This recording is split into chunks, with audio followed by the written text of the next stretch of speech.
All right, it's your girl Charmaine Bey, and I'm sitting here with singer Daniel Daly from Division. What's poppin'? Going on? How are you? Oh, I'm doing great. Okay, I like the real like mellow mood you're in. I usually come with all the energy, but Daniel, what made you sing over this toxic song like you did? Okay. You are carrying the toxicity levels to an all-time high with this one. Can you please just break it down for us? Jermaine Dupri, he spoke about anyone who's not feeling if I get caught cheating. They obviously have not listened to blues. So tell us where you got your inspiration from and just, lay it down for us. Um, well, the song started with Jermaine. Okay. We walked into the studio one day and he was just singing that hook. As soon as we walked in the door, I get caught cheating. That don't mean I don't love you. And I was like, what? What did you just say? And he was like, he just kept singing it over, and I was like, yo, that's exactly what I want to say. And it just hit me out of the blue. And we literally walked in the studio. B Cox was there. He's playing keys and stuff. And my producer, 85, the other half of Division, he was like, yo, you should flip the whole idea that we do with choirs, with girl choirs. We've used that in songs in the past. And he's like, and make it a guy, make it a guys. Mm-hmm. And that will feel like, it'll feel like we're able to make it so everyone can feel like they can sing this and make it universal. This is a very universal thought. And I was like, okay, cool. And I sat down and I wrote these verses. Now, you say this is a toxic song. I highly disagree. What? Highly disagree. I gotta make that point. Toxic, then song cry. Like even he said that. Yeah, I think. But did you think "Song Cry" was a super toxic song when you heard it? I mean, looking back on it, I listen to "Song Cry," I hear an honest record. I hear him. I think the difference between toxicity and sometimes blunt honesty is just your intent. It's whether you have negative intent with it, right? And with this song, first and foremost, I don't know how much time we have, but I'll try and break it down for you quick so you can understand what was actually going into. Okay. So these verses that I sat down and wrote, I'm talking about not a guy that's cheating. I'm talking about someone that's in a situation with someone that feels uneasy about whether they're cheating or not. Okay. Right? And I'm talking about how come everything that you used to like is now turning into the things that are making you insecure? Which I'm sure men and women both feel. If a guy gets with a girl who's super attractive and, was dressing like this when he first got her, all of a sudden now when she dresses like that and she's going out with her friends, it's, where you going dressed like that? She can easily turn around and be like, I was fly when you got here. I was all these things when you got here, which is what I'm saying on record. Right. I'm talking about, listen, all the things that attracted you to me are now making you insecure. Then I get into the place where I talk about, okay, so now this insecurity has turned into you got my phone in your hands, you're asking questions, now you're digging through Instagram messages, now it's all this stuff, right? And it's like, box. Pardon me? Pandora's box opens. So now it's like, okay, cool. You're now at that space. And are you looking for a reason to be mad and fight? Or are you actually trying to leave? And why would you leave when, even if hypothetically, if I was to have done this, the reason behind it would be because all of a sudden I lost my feelings for you. And it would be because I was maybe a selfish idiot. Maybe I went I went and did some things I shouldn't have done. And I went and did some self-indulgent, egotistical, short-sighted things. But it doesn't always mean, all of a sudden I stopped loving my person to do that. I know so many people that have stepped out on their relationships, and the reason was internal. The reason is more about what's going on with how they felt about whatever they needed or wanted or whatever else than it was all of a sudden I don't like so and so, because people will cheat and immediately want to run back home. Right. All the Right. time. Right. And so what we loved about this song is it brings out this honesty in people and gets into the people's, the psyche behind why people do things, and the conversations that come from it are I believe is the opposite of toxic. It's super healthy, because now we're getting to people having to acknowledge some things that they've tried to leave in the dark. I saw you were having focus groups and everything on this song. And one of my homies, he went to Howard University with me, Jay Murphy, DJ Jay Murphy. He was a part of it. So what were people saying? Because I saw like people are like, finally, someone said it, I mean, this seems like what men have been wanting to say for the longest. Yeah. And then when Jermaine kind of gave the blues reference, I can really see that, because I'm from New Orleans originally. So, we are blues and jazz capital down there. So I can really see like the blues reference and just how the blues typically go. And this is definitely more of a blues type of song. But with the focus groups and all the attention the song has gotten, I mean, have you been ready for this? You've been out. Y'all aren't a new group. You're not new artists, but this song has really just gone viral. So have you been ready for the attention it's gotten? And what feedback have you gotten from it from the public? I know the ladies are mad. I know the ladies are mad. No, I'll be honest with you. Every day I see more and more women changing their tune. I know in the beginning it was a lot of outrage, for sure, absolutely. Which I was like, oh my God, it's hurting me to see this. Like, our whole fan base, women, right? Women, Black women, all this stuff that's super close to us and dear to our heart. And it's like, oh, they're mad. But we knew we had faith in what we had seen happen with the record, because we, like Jay Murphy, able to tell you, we were piling people in the main studio and just playing them songs. And every time we got to that song, the room would bust into argument for like half an hour at a time. And by the end of it, so many truths got put onto the table, and so many conversations, and so many people were able to say, you know what? No, I guess I can kind of see that. Yeah, I guess you're right. Oh yeah. And it's bringing out things. It's showing double standards in men. It's showing hypocrisy with women, because you guys are loving all the female responses, and they're 10 times more toxic than anything I said in the record. Toxic. The women, shout out to Tiny and Candy, who recently did a little remix. And then also our girl from Love and Hip Hop, you posted her. I'm drawing a blank to her name right now. But Baby Tate.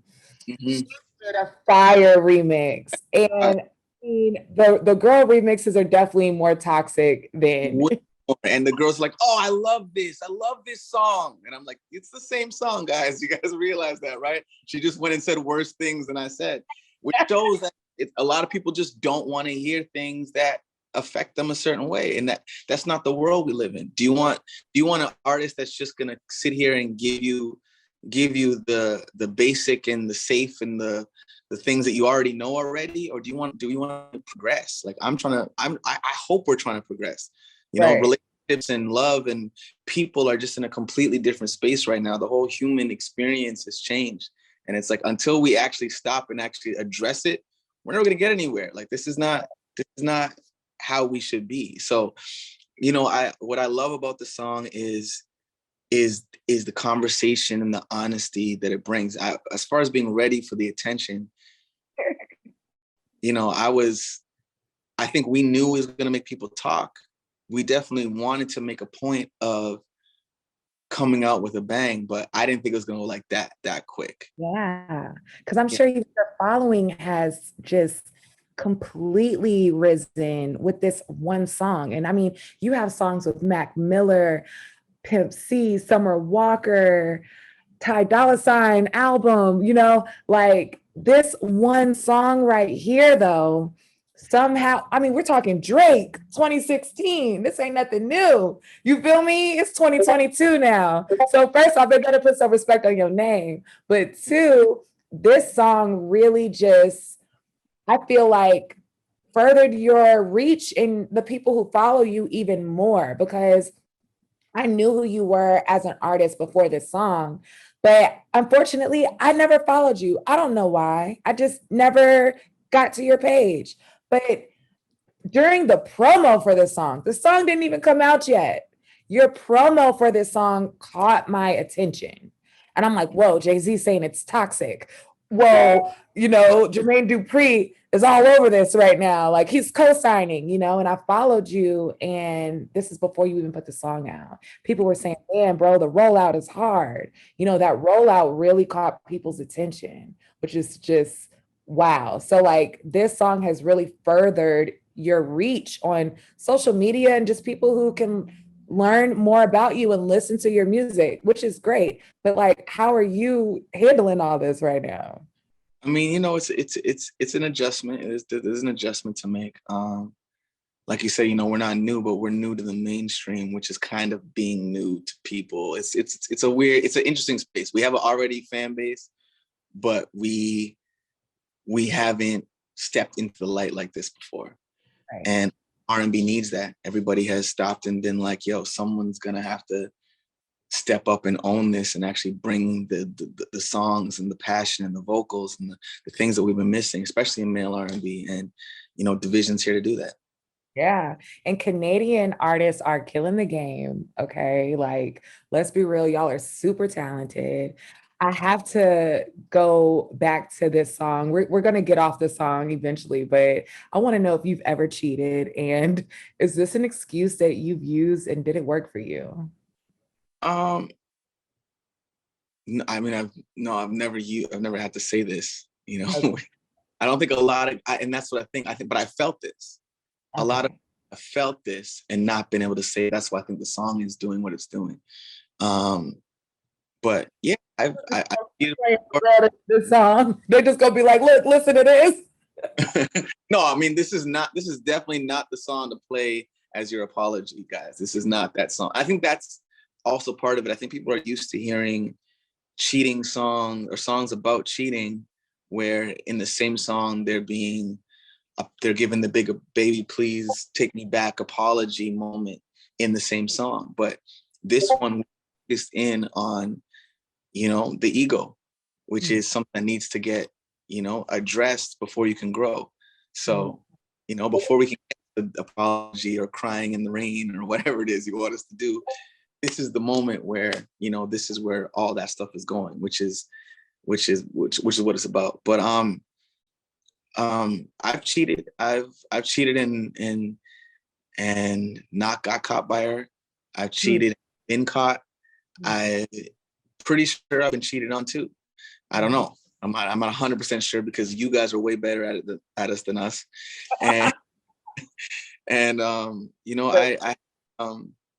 but so I've seen it from all the angles to understand it and to get into the thought process. And I've definitely done it at times where I'm like, as soon as I'm done, I'm like, what the hell am I doing? Like, why did I do this? I don't even like this girl half as much as I like my girl. Like, why am I here? And I realized, oh, this was my ego. This was me trying to conquer something new. This is me trying to prove to myself I can do this. This is some other thing going on with me that I'm gonna have to address before I can properly give myself to a relationship. So this song sparks that conversation of, okay, wait, so if it's not because you don't love me, what is it? And you got some people getting in fights over this at the crib. Best believe somebody, at least one couple done broke up.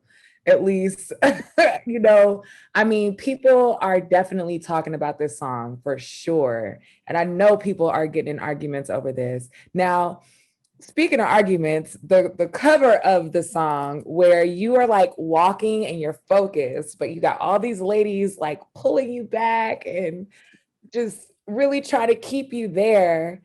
Where did you come up with the inspiration for that? I mean, shout out to my management team, LVRN. They help, figure out, the best creative people to put together for it. But when they showed me the picture and the idea that they had, we were like, okay, this is dope. Like, the idea of making being caught the physical, you know, I'm trying to get away, but something caught me, you know. Yeah. If I, so it's like, you know, and it didn't give away what the song was about this at the time, right? So I wanted to make a point of that, because I wanted the people to be like, when they heard it. So I didn't want to say too much, but I wanted to keep it artistic, and we wanted it to have a deeper meaning. You know, I think people got to get back to the art in things, you know, bring a cover. You know, I've talked about this cover a few times now, and it's like, okay, cool. We did something worth remembering. Yeah, it's a beautiful cover. Yeah, Literally, you know, about do-rag, you know, like yeah, all that. notes, I say that it looks like a piece of art, and you really made it hard for us to hate the song. Okay, like That's it's a the beautiful beauty. You cover. know, it's catchy as hell. There's no way around remembering that chorus. And you know, we tried to make a point of it being art and it being good at the end of the day. Yeah, it might trigger you, and you might instantly just be like, I don't, just out of anger. But it's gonna catch you when you hear it. The next time you hear it on the radio, you go outside, it's gonna catch you. And I hope that you can, not only just, you know, have fun, obviously the song, but let it spark some conversation, even if it's internal conversation with yourself. You know, what's your perspective on this? Are you with shares the same perspective as you? Can you understand their perspective? Are you even trying to understand? Or are you just so close-minded to things that have affected you that you let your past traumas make you turn away from even trying to get to the bottom of things? I feel like I'm in a therapy session right now. Here for free by the What's good? So let's get more into you as an artist. I definitely, and I'm sure everyone's told you, even to the point where you have like a song kind of derived from it, but you know, we hear Maxwell in your voice, which is just so OMG. I mean, Maxwell as an artist, timeless. Timeless. He be one of your biggest inspirations? And if he's not, can you also let us know who else your inspiration is?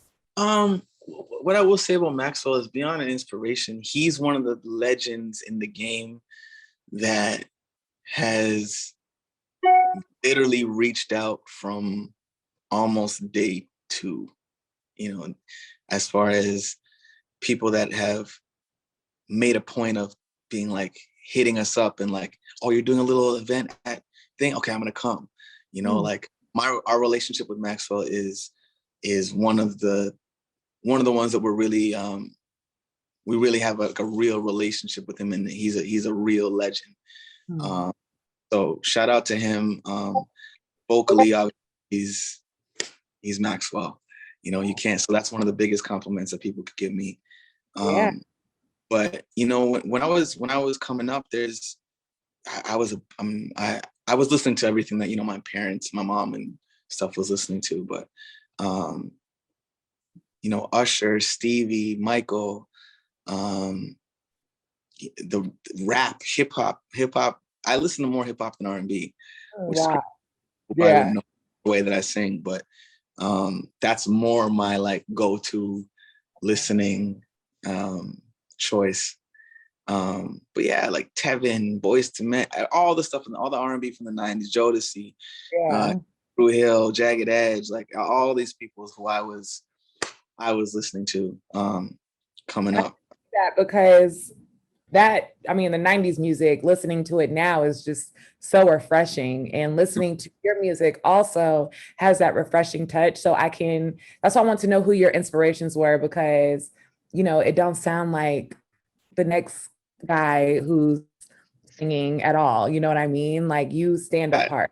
Yeah, it's not, it's as soon as you get into really listening to Division, I think it's impossible for you to walk away and think we sound like the next guy, or feel like we're anything like, you know, even our peers. We're not like our peers. Compare you guys to anyone.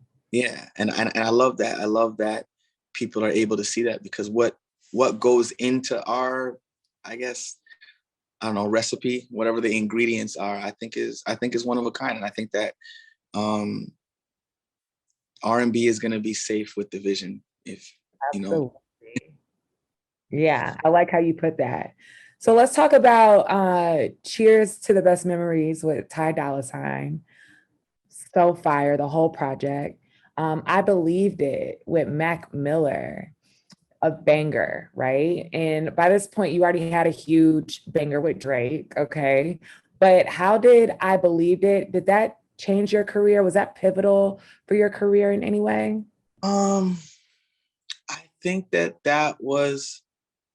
I think before If I Get Caught, that was probably the biggest press moment of any song. Mm. Um, that like where immediately as soon as we dropped it, it was so many people had to stop and speak about it. Because obviously because of Mac, the passing of Mac, rest in peace, obviously. Um, having that be, I'm not 100% sure about this, but I'm pretty sure this might be his last verse recorded while he's still here. Because he sent this, and I think it was maybe 3 days later he was gone. And so I think that his fan base was hungry for it. They obviously know um, his relationship with Ty. And I think that they knew that it was something real and authentic because he really wanted to be a part of that record. Yeah. That was a part of things with him. And he recorded a verse, came back, recorded another one, sent the last one, and then he was gone. And I think that something in the fabric there, and we sat on it for maybe a year before even putting it out. So yeah, I think that song definitely got some new eyes and definitely got some new attention. But I think If I Get Caught has kind of trumped everything. You ain't never lying, because every time I get on Instagram, it's either someone making a remix to I Get Caught, If I Get Caught, or a debate about it. Okay, people want to know: do men really think that this is okay? Not just the men. This is the funny thing: is women have felt similarly. There's plenty of women that have stepped out and not been because they're out of love. Yes, sometimes it's a lack of something here, there's a void here. Emotionally, I'm not something like they emotionally checked out, so they cheat. Yes, fine, we understand that. Okay. But that's not the case.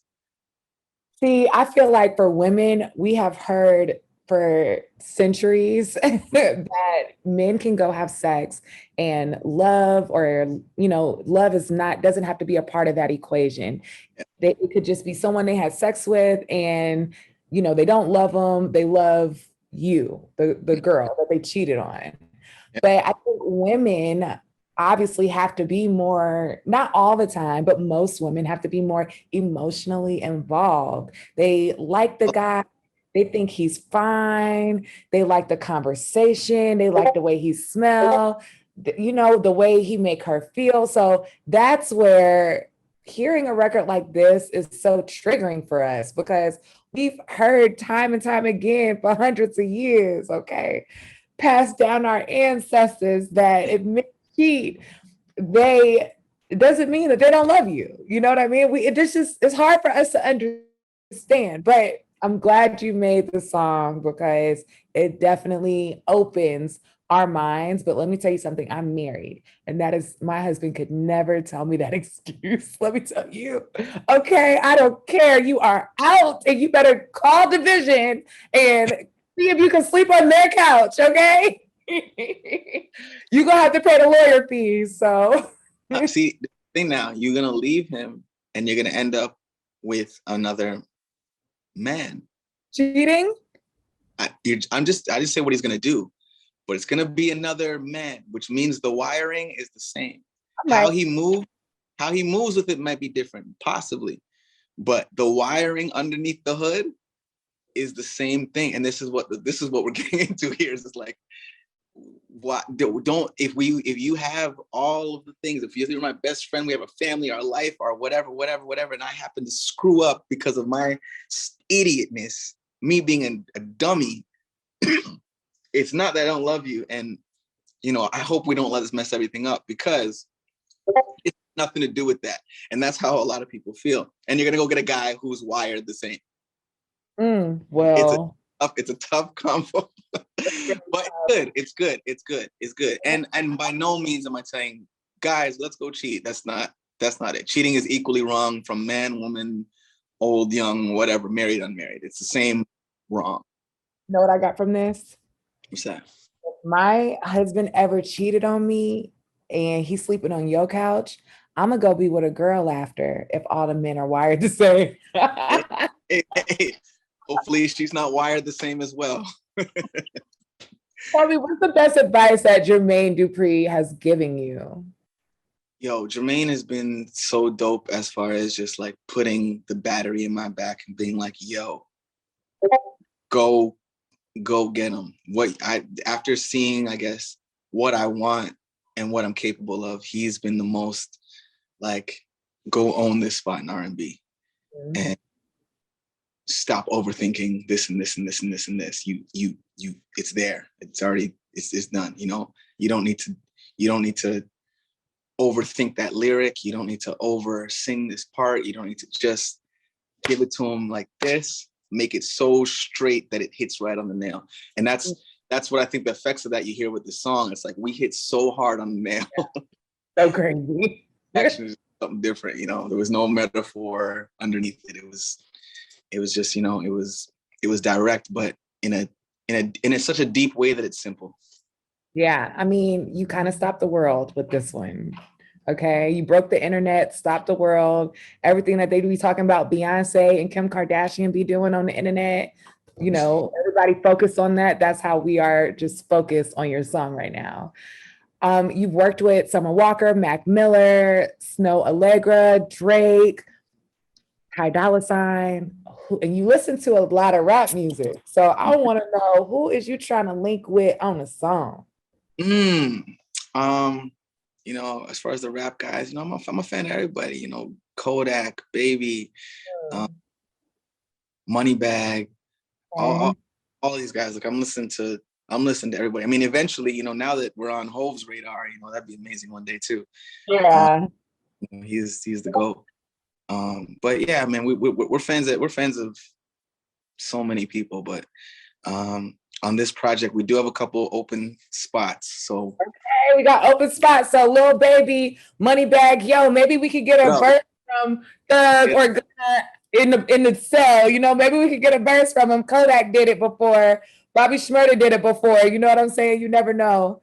But it was so great having this conversation with you. Thank you for breaking it down. I love the shine. And we love you back. Thanks, Division. Thank you. Thank you.